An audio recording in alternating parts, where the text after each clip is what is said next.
খিচুড়ি বাঙালির খুবই প্রিয় একটি খাবার, যা কিনা খুবই পুষ্টিকর। চাল ও ডাল মিশিয়ে এই খিচুড়ি তৈরি করা হয়ে থাকে, যা কিনা উৎসব আয়োজনে খিচুড়ি না হলে যেন একদমই চলে না। তাই আমার আজকের রেসিপি থাকছে বৈশাখী স্পেশাল খিচুড়ি। তাহলে চলুন রেসিপিটি দেখে নিই। রেসিপিটি তৈরির জন্য এখানে আমি প্রথমে নিয়েছি 1.5 কাপ পরিমাণ আমরা রেগুলার যে ভাত খাই সেই ভাতের চাল।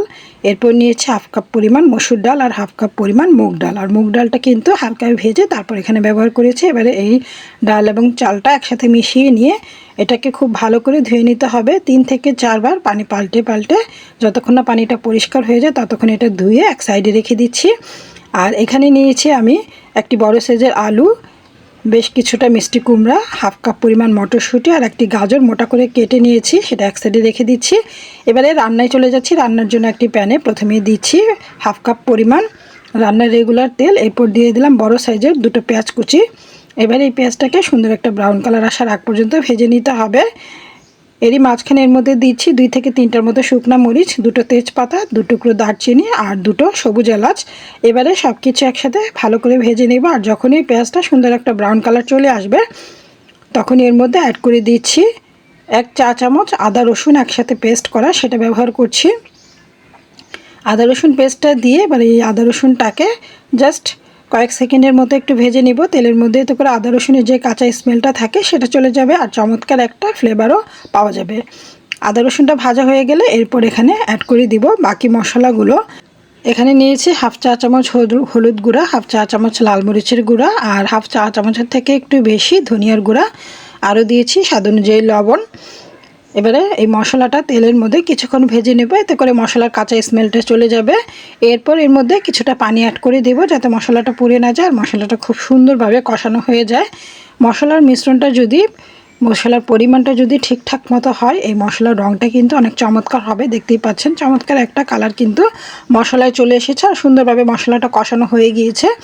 এর মধ্যে দিয়ে দিলাম আলু আর হচ্ছে গিয়ে গাজর। যেহেতু আলু আর গাজরটা একটু সেদ্ধ হতে সময় লাগে তাই এটা আমি প্রথমেই দিয়ে দিচ্ছি।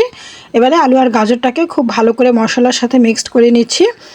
আলু আর গাজরটাকে মশলার সাথে মিক্সড করে এটাকে জাস্ট 1 থেকে 2 মিনিটের মতো ঢাকনা দিয়ে কষিয়ে নিব। এতে করে মশলাটা এই সবজির ভেতরে খুব ভালো করে ঢুকে যাবে। 1-2 মিনিটের মতো আলু আর গাজরটা কষানো হয়ে গেলে এরপর এর মধ্যে অ্যাড করে দিচ্ছি প্রথমেই যে চালটা ধুয়ে রেখেছিলাম সেটা অ্যাড করে দেব। আর দেখতেই পাচ্ছেন চালটা ধুয়ে রাখার ফলে কিন্তু খুব সুন্দর এই ঝরঝরে হয়ে গিয়েছে। আর রান্না শুরুর আগে চালটা ধুয়ে নিতে হবে অবশ্যই। এবারে চালটা দিয়ে সব কিছু একসাথে ভালো করে আবারও মিক্সড করে দিচ্ছি। আর মিক্সড করে নিয়ে এবারে এই চাল আর ভেজিটেবলটাকে 1-2 মিনিটের মতো একটু কষিয়ে নেব। এতে করে মশলাটা খুব সুন্দরভাবে এই ভেজিটেবল এবং চালের মধ্যে ঢুকে যাবে আর মশলাটা কোনো কাঁচা স্মেল থাকবে না, খেতেও ভালো লাগবে। চাল এবং সব কিছু ভালো করে মিক্সড করা হয়ে গেলে এরপরে দিয়ে দিচ্ছি বাকি যে ভেজিটেবলগুলো ছিল সেটা দিয়ে দিচ্ছি, বড় সাইজের যে আলুটা কেটে রেখেছিলাম সেটা। আর দিয়ে দিচ্ছি মটরশুঁটি। এখানে কিন্তু মটরশুঁটি আমি 1/2 কাপ ব্যবহার করেছি আর এটা আমার ফ্রোজেন মটরশুঁটি। আপনাদের হাতের কাছে যদি মটরশুঁটি না থাকে তাহলে আপনারা মটরশুঁটিটা স্কিপ করতে পারেন অথবা আপনাদের পছন্দ মতো অন্য যে কোনো রকম ভেজিটেবল এখানে অ্যাড করতে পারেন।